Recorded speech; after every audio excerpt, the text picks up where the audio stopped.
Hello and welcome back to another episode of Building the Wallace Branch. And today we're beginning another fictional new industry, a paper mill in Pinehurst, Idaho. As with Smelterville, I completed the street layout and pasted in the residential parts and the main street off camera because this is a little bit tedious to watch. But don't worry if you enjoy that or just want a taste of it. In the next episode, we'll be seeing the beginnings of Kellogg.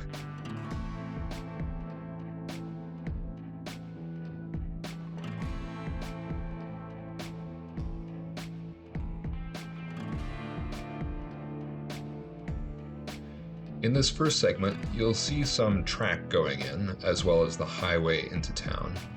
And this is essentially the last bit of highway that I put down on the route.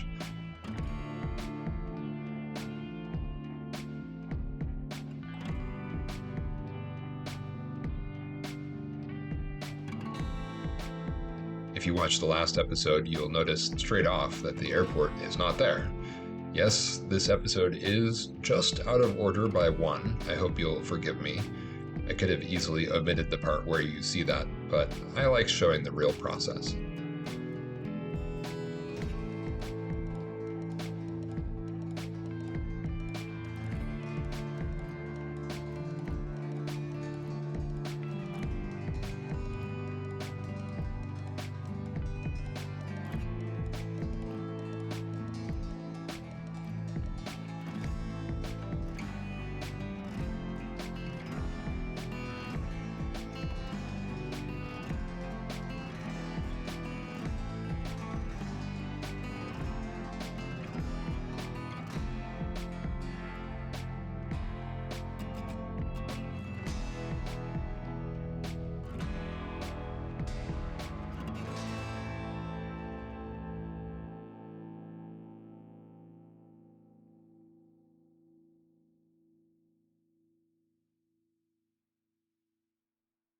In this part, we get a brief aerial tour showing the big expanse where Kellogg is going to be. We'll be going over there in the very next episode.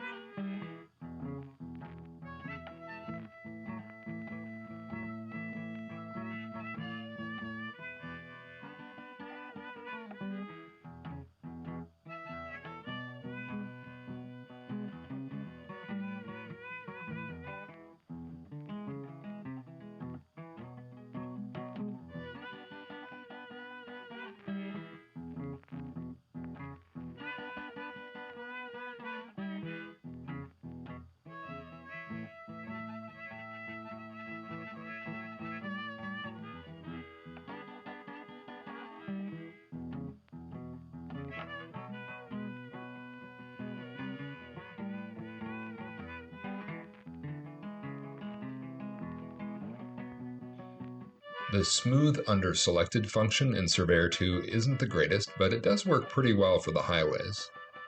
They're just the right width for this.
Here I am using some of the Dave E. Snow or DES downtown assets. They might even be a bit large given the actual Pinehurst, but it'll be nice to have something occupying this area between the tracks and the street. Arguably, there should be a siding or maybe even a yard here if the town is this substantial.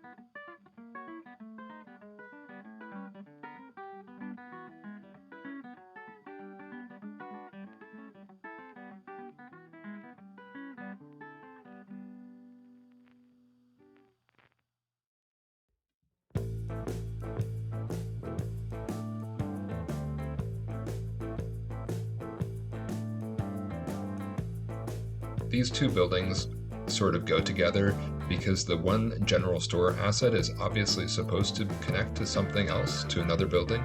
I don't know what other building that is though.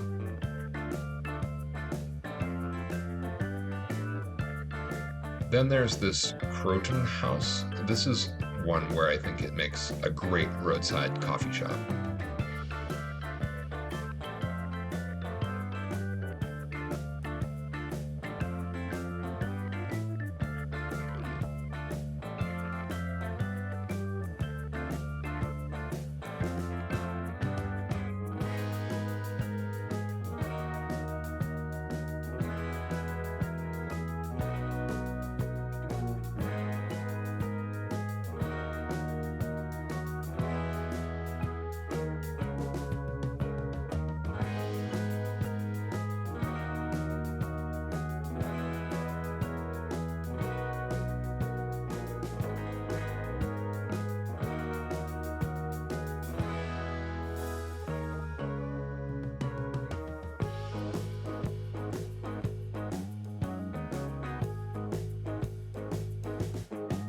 As mentioned already, I really enjoyed the operations of Kickstarter County and the shuttling of logs to the sawmill, the wood chips to a paper mill, and then paper back to the city.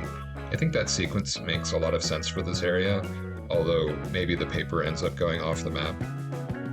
As for the location of the mill, maybe it's a bit forced to have the wood chips come all the way over from Borgia. I found out that actually Pinehurst, as the name suggests, had a sawmill or maybe several sawmills in former days, and these were mostly gone by the mid-century, and they seem to have left almost no trace except for maybe the golf course in town. But anyway, I'm not going to go back and change my plan. It's going to be a paper mill here. The assets that you will see are all typical packaged or DLS assets that you've likely seen on many US routes. And indeed, I did some research to see if I could find a really unique and interesting building in town to model, especially something near the tracks that would make this area seem to pop. But unfortunately, it came up empty so far, so if you know the area well and want to make a suggestion, please do go ahead. Of all the towns, this one is probably one of the biggest departures from the prototype because I didn't have a clue where the tracks might have gone.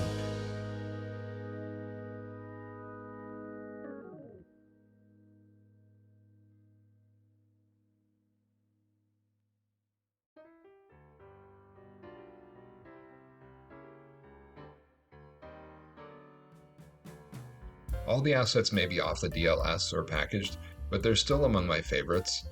They seem generic enough that I don't mind them that much. The big mill building needs some smoke coming out of it though.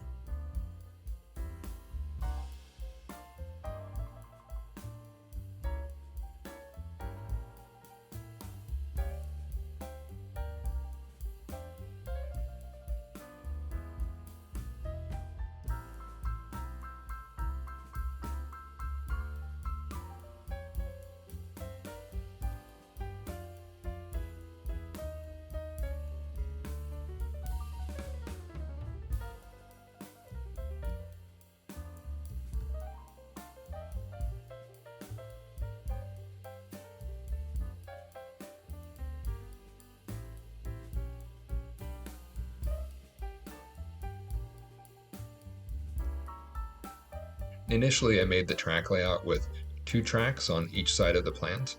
One area is for handling the wood chips, and then the other is for loading the paper rolls. On that side, you'll have a couple of switches for a runaround.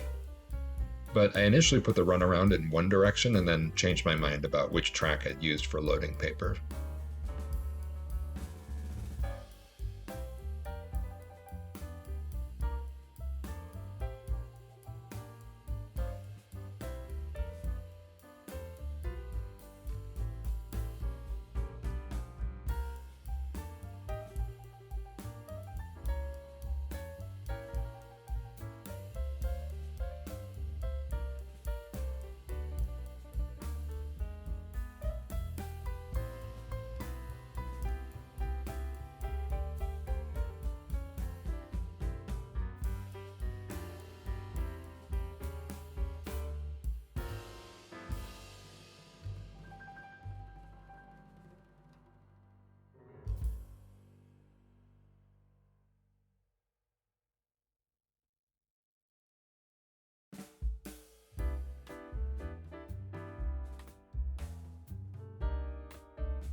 Clipping this building into itself looks okay, except for the ramps are obviously messed up, and I didn't want to create a ramp just for this one building. It's really frustrating or annoying that this one DLS ramp has hollow spline ends, so the result is a bit of a hybrid.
Initially, I didn't plan to have a Y here, but this is the edge of the map, so switching out the mill may require someplace to turn around. The runaround track that I created will only work for some very short trains after all.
And then there's this pile of sawdust, which you will see me working to cover up.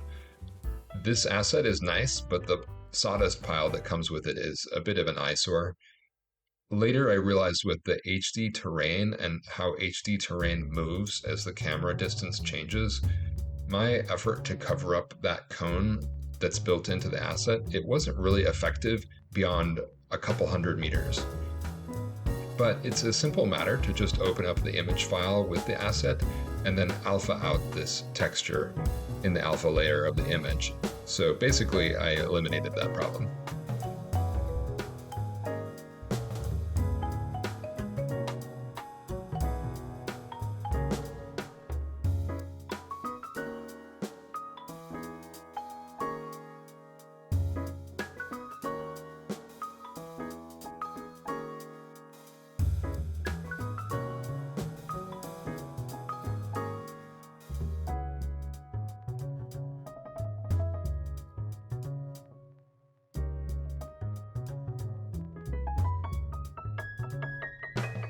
As you can see, I also designed an entrance from the main street on the side of the facility with a gatehouse and a fence before you even get to the tracks.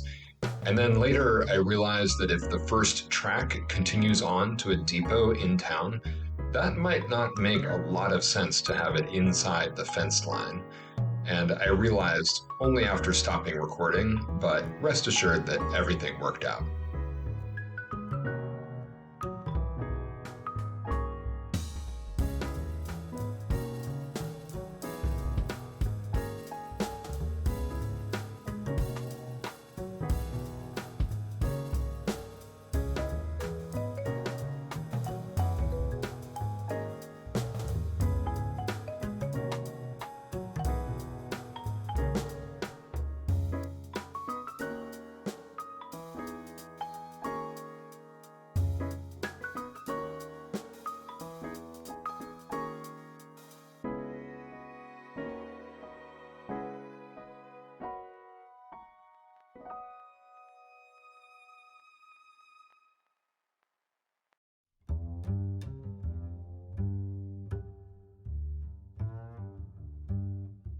This little cafe, it's just another fine place for rail fans to hang out in an afternoon.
Here's where you can see me forgetting again that the first track continues into town where there's a depot and a loading dock. So I put the fence right across the tracks and even put down a little rusty bumper there. But I fixed all that already, and I added a runaround track at the south side of Pinehurst off camera.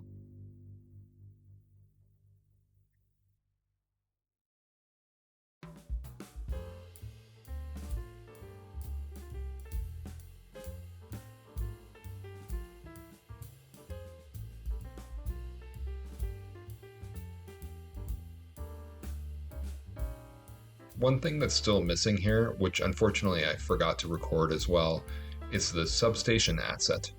I made this little substation because I really wanted something with PBR textures for the substations in Kellogg and at the zinc plant. So you're going to see that just a little bit later.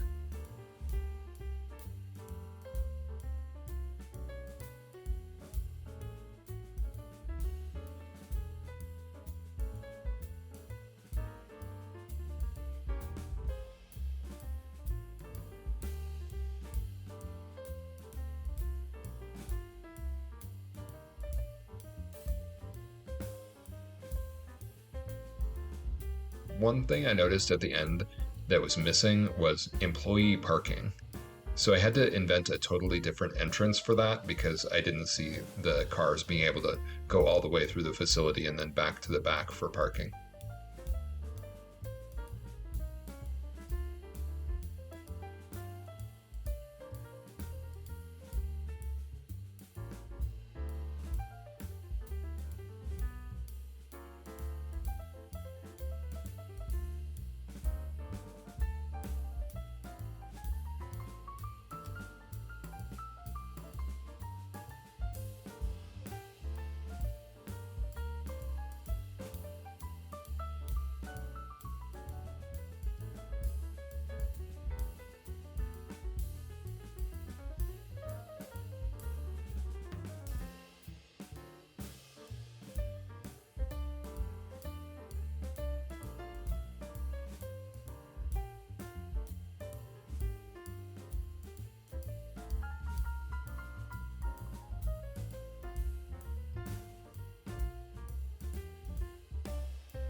Okay, it's been a little while, but I think we have time to do another trial operating run.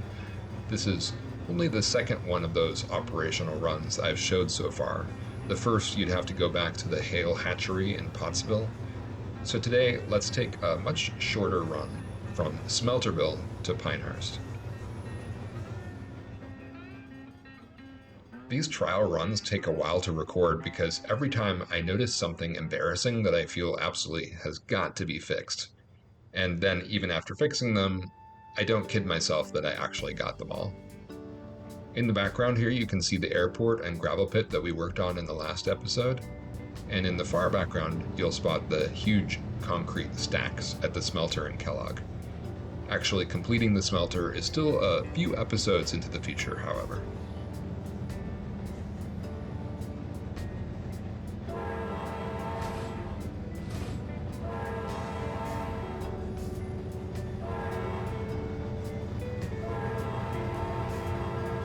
And talk about perfect placement of the auto horn, right? I guess trains can't go more than 25 through here for that to work like that.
And here you can see the full train that we're sending. It's just going to drop off these wood chips, the plant will make some paper, and then we'll pick that up with these boxcars. I'm adding a bit more speed because the next auto horn is tuned to a faster speed, more like 40, 45. Now the next auto horn is definitely going to be wrong because we have to slow down.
Some of the line side cameras were placed down way before I had any idea what might go here.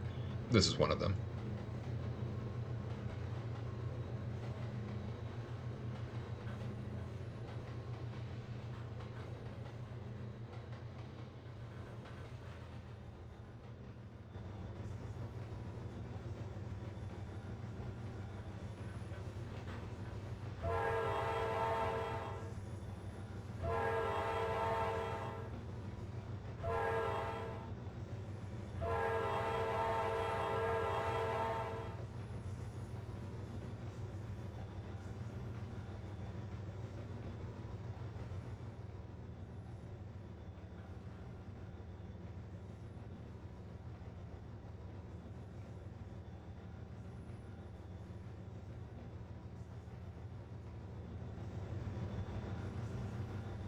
Following one of my Trainz YouTube heroes, Microchip, I'm giving 3 horns for backing up. The camera is way too sensitive, and I really would like to improve that in the settings somehow. I'm going to have to play around with it.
Now you can see the substation and power lines in the background.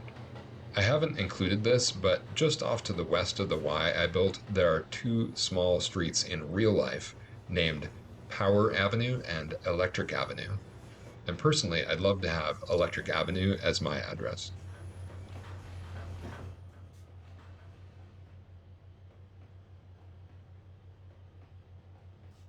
Now you can see how I adjusted the fences to put the main line outside the fence line.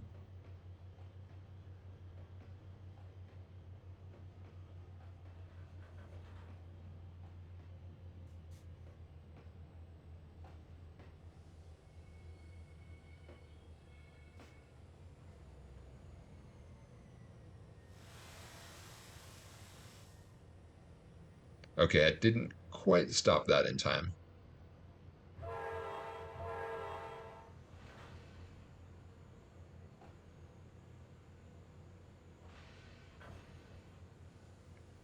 Oh, you can see the little Cessna streaking by in the background.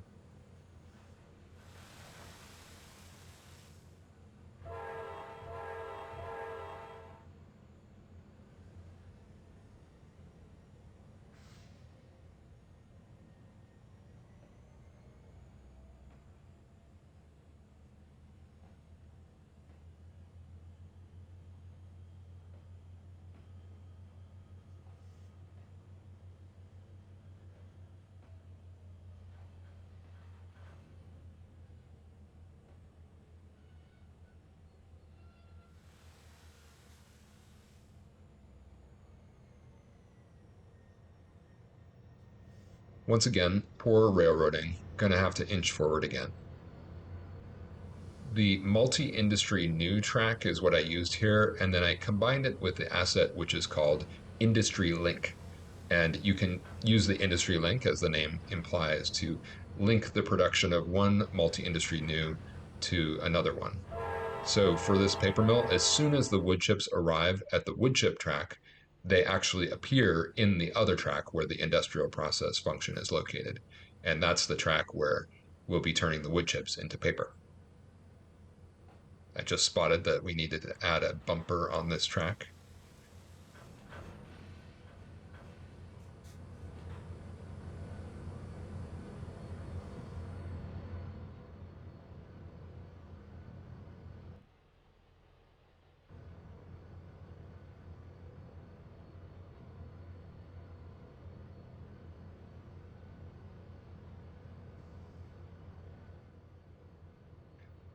Decoupling.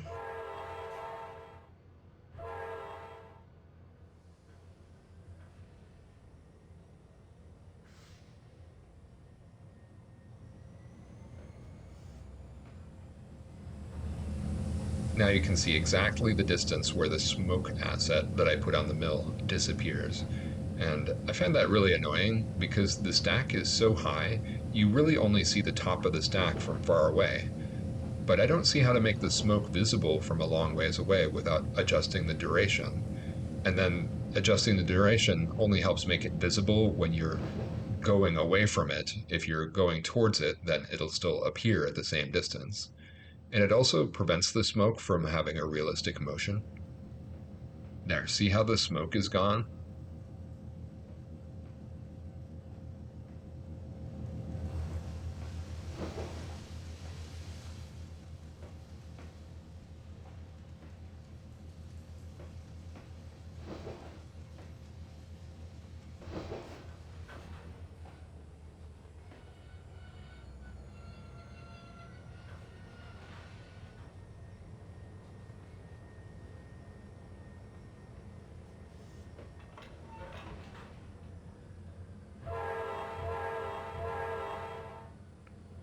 And backing it up.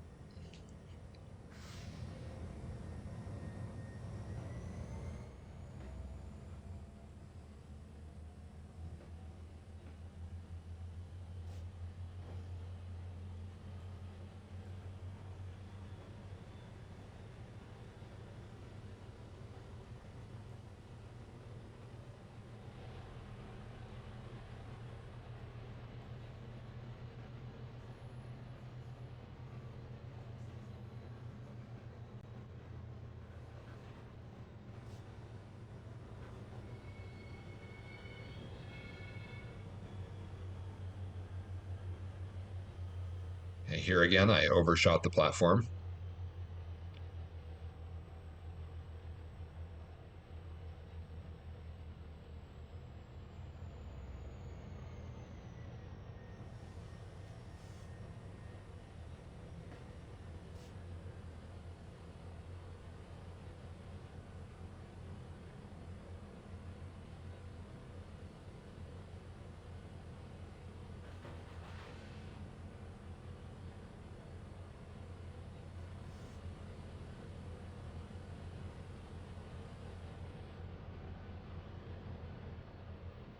Looking to see, but surprising that the paper rolls don't appear in this boxcar.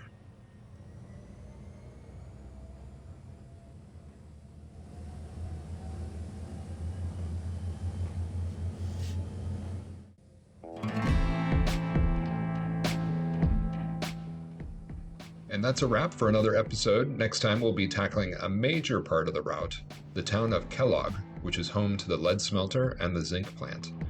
We'll be starting with the tracks and the downtown area. So if you'd like to join, like and subscribe, and we'll see you again next time on the Wallace Branch.